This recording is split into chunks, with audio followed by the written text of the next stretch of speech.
Assalamualaikum warahmatullahi wabarakatuh. Alhamdulillah, wassalatu wassalamu ala rasulillah. Segala puji dan puja kehadirat Allah subhanahu wa ta'ala, juga salawat dan taslim kepada Nabi besar Muhammad sallallahu alaihi wasallam. Ketemu lagi teman-teman di bahasan kitab Sahih At-Targhib wa Tarhib yang ditulis oleh Al-Mundhiri rahimahullah. Dan kita sudah menyelesaikan di kitab solat di bab pertamanya atau di pasal pertama. Dan Alhamdulillah kita sudah menyelesaikan sampai kurang lebih 19 hadis ya, yang berhubungan dengan masalah anjuran untuk mengumandangkan azan dan keterangan tentang keutamaannya. Dan insya Allah kita akan menjawab atau melanjutkan sekarang dengan bab yang kedua atau pasal yang kedua tepatnya dalam kitab solat ini, yaitu anjuran menjawab azan. Kalau tadi itu kan yang keutamaan azannya sendiri. Dan dengan apa menjawabnya dan apa yang diucapkan setelah azan. Hadis pertama saudaraku seiman yang kita bahas dari pasal ini, yaitu hadis nomor 250. Yang berarti Alhamdulillah kita sudah mempelajari lebih dari 250 hadis ya. Karena dalam satu nomor urut ini biasanya ada beberapa riwayat yang disebutkan oleh penulis. Dan semoga Allah SWT berkahi ilmu-ilmu yang kita pelajari ini, karena ratusan hadits ini sebuah keberkahan. Hadits pertama dengan sanad sahih dari Abu Sa'id Al-Khudri radhiyallahu anhu, dia berkata, Rasulullah SAW bersabda, "Idza sami'tumul mu'adzina faqulu mithla ma yaqulul mu'adzin." Artinya, apabila kalian mendengar muadzin dalam kurung mengumandangkan azan, maka ucapkanlah seperti yang diucapkan oleh muadzin. Diriwayatkan oleh Bukhari, Muslim, Abu Dawud, Tirmidzi, An-Nasai dan Ibnu Majah. Hadits ini teman-teman berisikan perintah agar setiap kali mendengarkan azan, seorang muslim atau muslimah harusnya memberhentikan semua aktivitasnya untuk sementara waktu dan menyibukkan diri untuk menjawab apa yang diucapkan oleh muazzin. Ya, nanti akan kita jelaskan di riwayat-riwayat setelahnya seperti apa jawaban atau respon kita terhadap mendengarkan adzan itu. Tapi di sini di riwayat yang pertama ini ya, dari pasal kita, perintah dari Nabi SAW secara langsung setiap kali mendengarkan adzan ya, maka walaupun itu melalui media ya, maka ucapkanlah seperti yang diucapkan. Tentu di sini juga ada hal-hal yang berhubungan dengan masalah sholat ya, maka dijawab. Tapi kalau misal ada orang menjadikan nada dering handphonenya adzan dan bukan waktu sholat, maka ini tidak masuk dalam bahasan yang sedang kita bahas tentunya. Hadis yang kedua dari pasal kita ini, karena mirip jadi saya langsung masuk saja. Dan urutan dari awal belajar buku kita, yaitu hadis nomor 251 dengan sanad sahih dari Abdullah bin Amr bin As radhiyallahu anhuma. Karena Abdullah dan Amr, ayah dan anak adalah sahabat Nabi, kita mengatakan radhiyallahu anhuma, bahwa dia mendengar Rasulullah sallallahu alaihi wasallam bersabda, "Idza sami'tumul mu'adzina faqulu mithla ma yaqul, thumma sallu alayya, fa innahu man shalla alayya salatan sallallahu dalam kurung alaihi biha ashra, thumma salullaha liyal wasilah, fa innaha manzilatun fil jannati la tanbaghi illa li'abdin min ibadillah. Wa arju an akuna anahu. Faman sa'ala," di antara dua kurung, "Allah liyal wasilata halat lahu syafa'ah." Artinya, apabila kalian semua muslimin dan muslimat mendengarkan muadzin dalam kurung orang yang mengumandangkan azan, maka ucapkanlah seperti yang diucapkan olehnya atau diucapkannya. Kemudian bersalawatlah kepadaku. Maksudnya selesai azan. Karena barang siapa yang bersalawat kepadaku satu kali, maka Allah bersalawat kepadanya 10 kali. Kemudian mintalah wasilah pada Allah untukku. Karena wasilah itu, ia adalah kedudukan di surga, istana di surga, yang tidak layak kecuali untuk salah seorang dari hamba-hamba Allah. Satu orang saja. Dan aku berharap hamba tersebut adalah aku. Maka barang siapa yang memohon kepada Allah wasilah untukku, maka dia akan memperoleh syafaatku. Hadis riwayat Muslim, Abu Daud, Tirmidzi, dan An-Nasai. Hadis yang kedua dalam pasal kita ini, saudaraku seiman, mengerucut ya, dan menjelaskan tentang apa yang dipaparkan di hadis yang pertama. Kalau hadis pertama mengatakan, kalau kalian mendengarkan muadzin, ucapkanlah seperti yang diucapkan ya, oleh muadzin.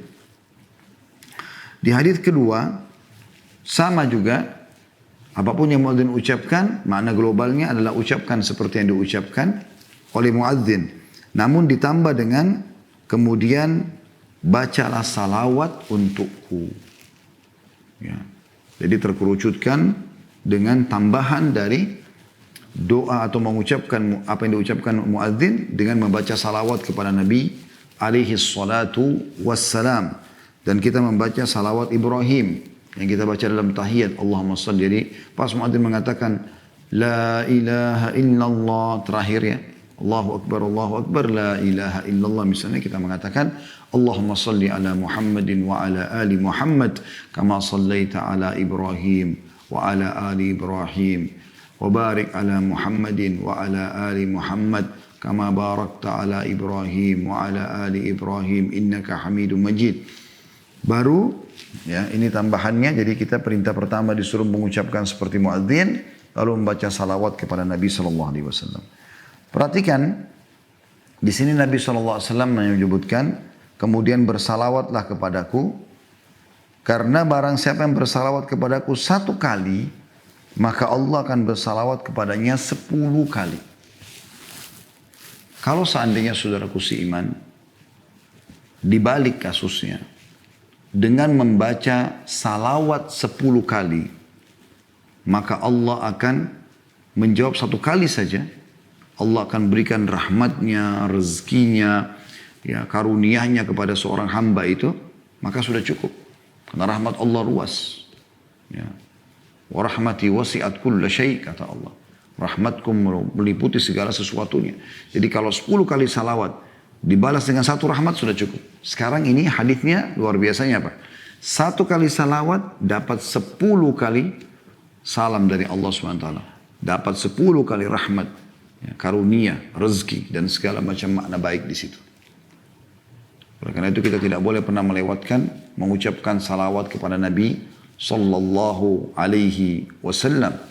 Sampai pernah dalam sebuah majlis di Madinah ditanya, atau di Saudi tepatnya, di majlis seorang syekh ditanya, hai syekh, apakah kami harus selalu mengucapkan Sallallahu Alaihi Wasallam setiap kali disebutkan nama Nabi Sallallahu Alaihi Wasallam? Maka kata beliau, iya.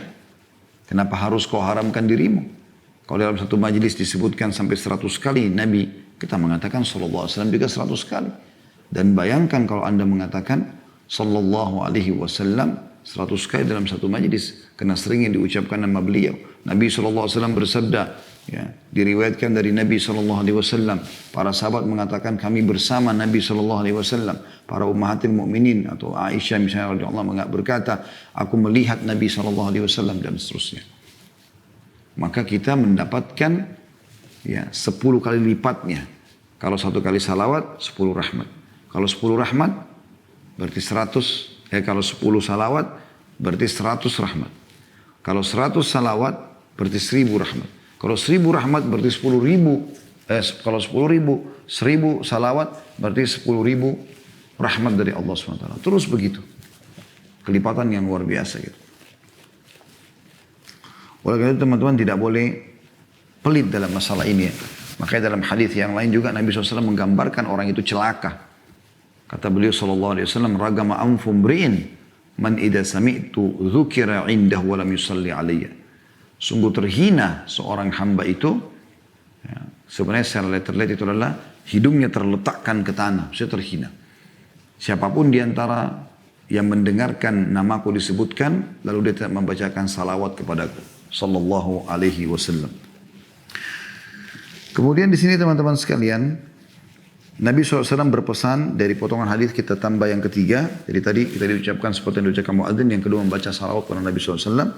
Kemudian yang ketiga adalah Thumma salullaha liyal wasilah fa innaha manzilatun fil jannati la tambagi illa li 'abdin min ibadillah wa arju an akuna anahu. Mohonlah kepada Allah untukku al-wasilah. Makanya kan ada hadis yang lain menyebutkan kalau selesai atau pada saat mendengarkan ucapkan seperti yang diucapkan muadzin, lalu bacalah salawat untukku, kemudian bacalah Allahumma rabb hadhihi da'wati tammah. Ya Allah, ini adalah panggilan yang sempurna. Wassalatil qa'imah, dan salat akan didirikan. Ati Muhammadanil wasilata wal fadilah. Karuniakanlah untuk Nabi SAW, Nabi Muhammad SAW, al-wasilah. Istana tertinggi di surga yang tidak layak didapatkan kecuali untuk satu orang saja, yang paling leks. Fadilah adalah keutamaan. Wa ba'athu maqaman mahmudan lillati wa'adta, dan berikan dia kepada Nabi Muhammad SAW kedudukan yang tinggi yang telah engkau janjikan.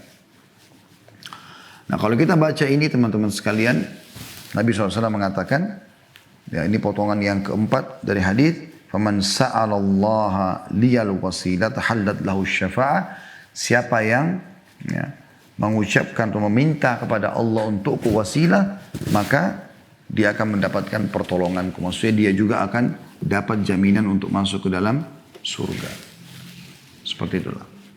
Dan ini hadis teman-teman kalau kita simpulkan adalah keutamaan yang sangat besar didapatkan hanya dengan menjawab atau mengucapkan seperti yang diucapkan oleh muadzin. Hadis selanjutnya nomor 3, urutannya dari dalam pasal kita dan urutan dari awal kitab 252 dengan sanad sahih dari Umar bin Khattab radhiyallahu anhu. Dia berkata, Rasulullah SAW bersabda, "Idza qala al-muadzin, Allahu akbar, Allahu akbar, faqala ahadukum, Allahu akbar, Allahu akbar.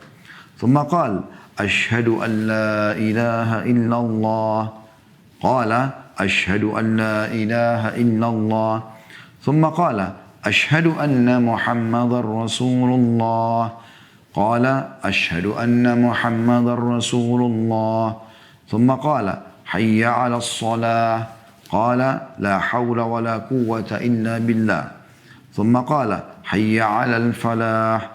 Qala, la hawla wa la quwwata illa billah. Thumma qala, Allahu akbar, Allahu akbar. Qala, Allahu akbar, Allahu akbar. Thumma qala, la ilaha illallah. Qala, la ilaha illallah. Min qalbihi dakhalal jannah. Ini luar biasa ini jaminannya. Ya, jaminan yang luar biasa. Kalau hadis ini direnungi baik-baik dari hati seseorang mukmin dan dia coba mengejar itu, keutamaannya luar biasa. Jaminannya adalah mendapatkan tiket ke surga. Perhatikan terjemahannya. Kata Nabi SAW, jika muadzin mengucapkan Allahu Akbar, Allahu Akbar, Allah Maha Besar, Allah Maha Besar. Lalu salah seorang dari kalian mengucapkan juga Allahu Akbar, Allahu Akbar. Kemudian saat muadzin mengucapkan asyhadu an la ilaha illallah, dia juga mengucapkan asyhadu an la ilaha illallah, aku bersaksi tiada Tuhan yang berhak disembah kecuali Allah. Kemudian muadzin mengucapkan asyhadu anna Muhammadar Rasulullah, dia pun mengucapkan asyhadu anna Muhammadar Rasulullah, aku bersaksi bahwa saya Muhammad benar-benar utusan Allah. Kemudian muadzin mengucapkan hayya 'alas shalah, ayo menuju mengerjakan salat. Lalu dia membaca la haula wa la quwwata illa billah, tidak ada daya dan kekuatan kecuali milik Allah. Kemudian muadzin mengucapkan hayya 'alal falah, dia pun mengucapkan la haula wa la quwwata illa billah. Muadzin bilang ayo menuju kepada kemenangan. Yang sedang mendengarkan mengucapkan tidak ada daya dan kekuatan kecuali milik Allah. Kemudian muadzin mengucapkan Allahu Akbar, Allahu Akbar. Dia pun yang mendengarkan mengatakan Allahu Akbar, Allahu Akbar. Yang keduanya artinya Allah Maha Besar. Kemudian pada saat muadzin mengucapkan la ilaha illallah, dia pun mengucapkan la ilaha illallah, tidak Tuhan yang berhak disembah kecuali Allah. Kata Nabi SAW, jika muadzin ucapkan semua itu, yang mendengarkan menjawab seperti yang saya ajarkan ini, tulus dari hatinya, maka dia dijamin masuk surga. Hadis ini diriwayatkan Muslim, Abu Daud, dan An-Nasai. Dari hadis ini kita lihat bagaimana lebih terkerucut lagi ya, penjelasan Nabi SAW apa yang harus kita ucapkan pada saat muadzin sedang mengucapkan ya, azan. Karena kalau kita lihat dua buah hadis sebelumnya masih global. Kalau kalian dengarkan muadzin ucapkan seperti yang diucapkan muadzin, maka berarti semua sama. Tapi hadis yang ketiga ini menjelaskan ada dua lafaz muadzin yang jawaban kita berbeda sama apa yang dia ucapkan. Itu tepatnya di kalimat hayya 'alas shalah, ayo menuju mengerjakan salat, dan hayya 'alal falah, ayo menuju kepada kemenangan. Maksudnya menang untuk masuk ke dalam surga dengan salat itu. Di sini keduanya kita mengucapkan la haula wala quwata illa billah. Tidak ada daya dan kekuatan kecuali milik Allah. Nah, ini teman-teman sekalian adalah ajaran Nabi SAW kepada seluruh umatnya agar mengucapkan seperti yang diucapkan muadzin, ya, kecuali di hayya 'alas shalah, hayya 'alal falah kita mengatakan la haula wala quwata illa billah. Siapa yang tulus dari hatinya, dia sengaja pada saat azan di mobil dibesarin suara radionya, dia cari azan, sengaja dia cari. Dia lagi dengarkan azan, dia berhenti aktivitasnya. Tulus dari hatinya mau mengejar keutamaannya, maka dijamin masuk surga. Kita sayangkan sekali, semoga Allah maafkan banyak di antara muslimin sibuk ngobrol pada saat azan lagi dikumandangkan, seakan-akan obrolan sama temannya lebih penting dan lebih berharga daripada menjawab muadzin. Padahal dapat jaminan surga. Obrol sama temannya belum tentu dapat jaminan surga. Gitu kan?